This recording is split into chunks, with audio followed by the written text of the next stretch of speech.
असला। नानी का नाम अस्फिरा। नानी क्या बोलती है? सुना। सोना।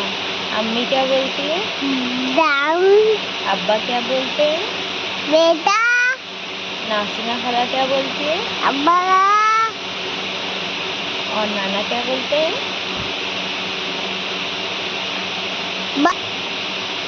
भाई। और मामा क्या बोलते हैं? बंदा। अरे माशाल्लाह। और सुहाना क्या बोलती है?